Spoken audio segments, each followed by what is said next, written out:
ইসলামের সরল পথ। মানুষ সোয়াবের আশায়, বরকতের জন্য, সুস্থতার আশায়, সুখের আশায়, পরজীবনের বেহেস্তের আশায় কত কি করে। মিলাদ, মাহফিল, কোরআন খতম, খতমে ইউনুস, দরগা, মাজার জিয়ারত, পীর ফকির, আটরশি দেয়ান বাগে সরমনায় সহ কত কি খুঁজি, কিন্তু সুখ কোথায়? কবির বাসায় দেখিতে গিয়েছি পর্বতমালা, দেখিতে গিয়েছি সিন্ধু, দেখা হয় না চক্ষু মেলিয়া, গড় হতে দুই পা ফেলিয়া, একটি দানের শিশির উপর একটি শিশির বিন্দু।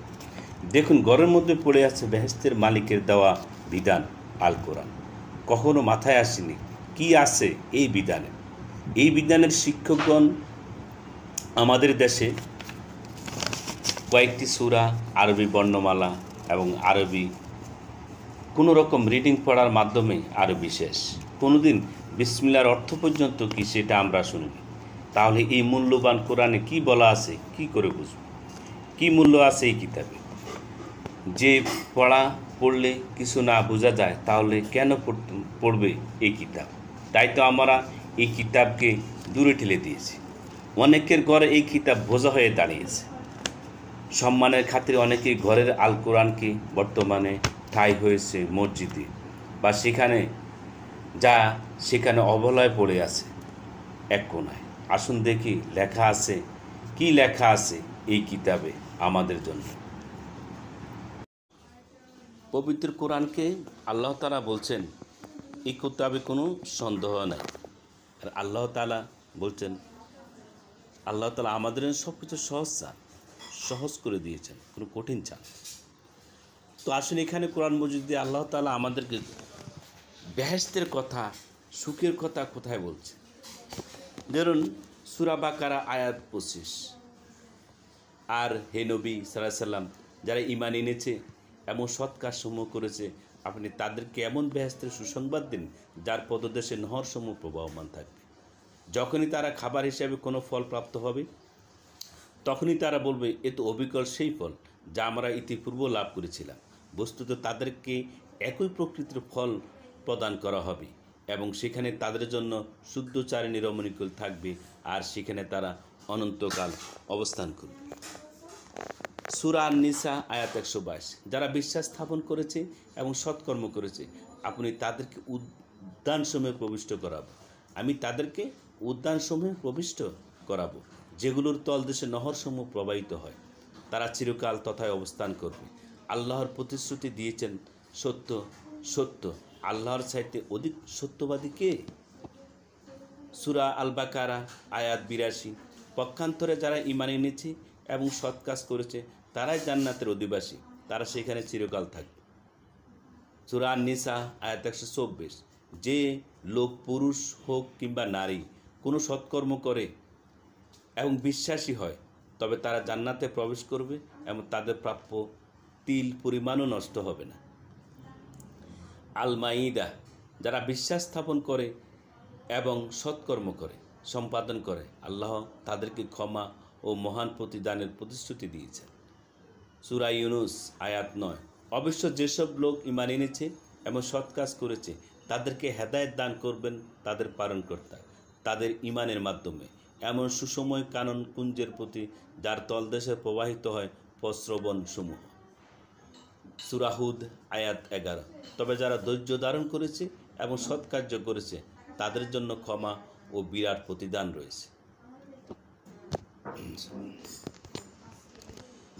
সূরা আল কাহাফ আয়াত 30। যারা বিশ্বাস স্থাপন করে এবং সৎকর্ম করে সম্পাদন করে, আমি সৎকর্মশীলদের পুরস্কার নষ্ট করি না।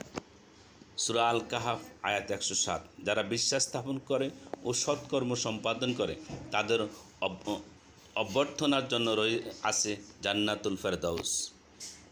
সূরা কাহাফ আয়াত 30। যারা বিশ্বাস স্থাপন করে এবং সৎকর্ম সম্পাদন করে, আমি সৎকর্মশীলদের পুরস্কার নষ্ট করি না। সূরা আল হাজ আয়াত 14। যারা বিশ্বাস স্থাপন করে ও সৎকর্ম সম্পাদন করে, আল্লাহ তাদেরকে জান্নাতে দাখিল করবেন যার তলদেশ দিয়ে নির্ঝরণী সমূহ প্রবাহিত হয়। আল্লাহ যা ইচ্ছা তাই করেন। আল হাজ আয়াত 30। নিশ্চয়ই যারা বিশ্বাস স্থাপন করে এবং সৎকর্ম করে, আল্লাহ তাদেরকে দাখিল করবেন উদ্যানসমূহে, যার তলদেশ দিয়ে নির্জন ঋণী সমূহ প্রবাহিত হয়।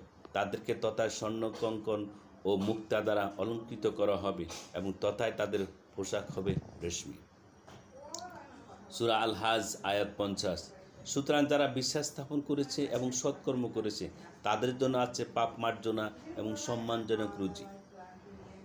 সূরা লোকমান আয়াত 8। যারা ঈমান আনে আর সৎ কাজ করে তাদের জন্য রয়েছে নিয়ামত ভরা জান্নাত।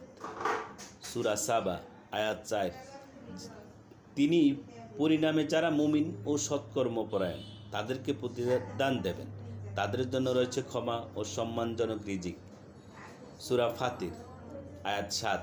যারা কুফর করে তাদের জন্য রয়েছে কঠোর আযাব, আর যারা ঈমান আনে ও সৎকর্ম করে তাদের জন্য রয়েছে ক্ষমা ও মহা পুরস্কার। সূরা আশ-শূরা আয়াত 22। কাফেরদেরকে তাদের কৃতকর্মের জন্য ভীত সন্ত্রস্ত দেখবেন, তাদের কর্মের শাস্তি অবশ্যই তাদের উপর পতিত হবে। আর যারা মুমিন ও সৎকর্মী তারা জান্নাতের উদ্যানে থাকবে, তারা যা চাইবে তাই তাদের জন্য তাদের পালনকর্তার কাছে রয়েছে, এটাই বড় নিয়ামত, এটাই বড় পুরস্কার। সূরা আল জাসিয়াহ আয়াত 30। যারা বিশ্বাস স্থাপন করে ও সৎকর্ম করেছে তাদেরকে তাদের পালনকর্তার স্বীয় রহমতে দাখিল করবেন, এটাই প্রকাশ্য সাফল্য। সূরা মুহাম্মদ আয়াত 2।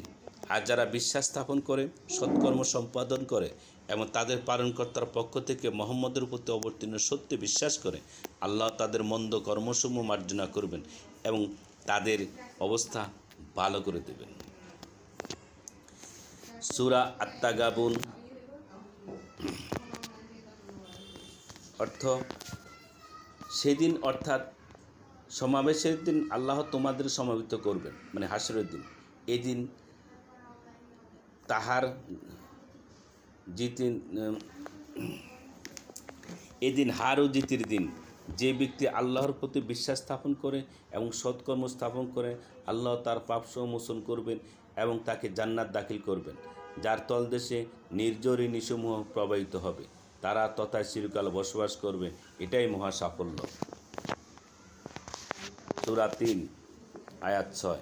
কিন্তু যারা বিশ্বাস স্থাপন করেছে এবং সৎকর্ম করেছে তাদের জন্য রয়েছে অশেষ পুরস্কার। সূরা আল বাইয়িনাত আয়াত 7। যারা ঈমান আনে ও সৎকর্ম করে তারাই সৃষ্টির সেরা। সূরা আল বাকারা আয়াত 62।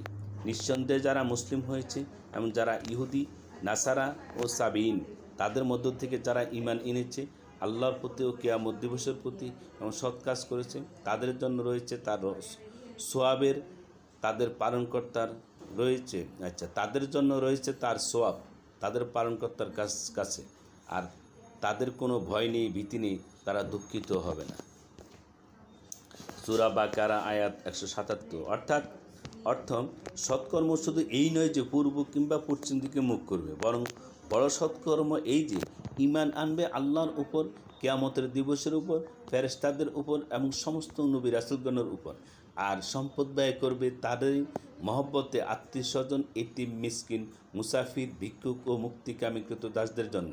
আর যারা নামাজ প্রতিষ্ঠা করে, যাকাত দান করে এবং যারা কৃত প্রতিজ্ঞা সম্পাদনকারী এবং অভাবে, রোগে, শোকে, যুদ্ধের সময় ধৈর্য ধারণকারী তারাই হলো সত্যাশ্রয়ী আর তারাই পরহেজগার।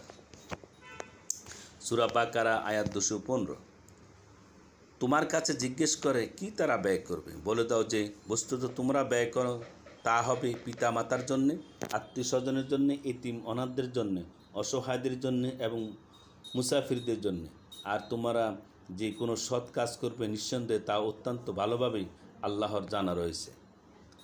সূরা বাকারা আয়াত 274। যারা স্বীয় ধন সম্পদ ব্যয় করে রাত্রে ও দিনে, গোপনীয় প্রকাশ্যে, তাদের জন্য তাদের সোয়াব রয়েছে তাদের পালনকর্তার কাছে, তাদের কোনো আশঙ্কা নেই এবং তারা চিন্তিত হবে না।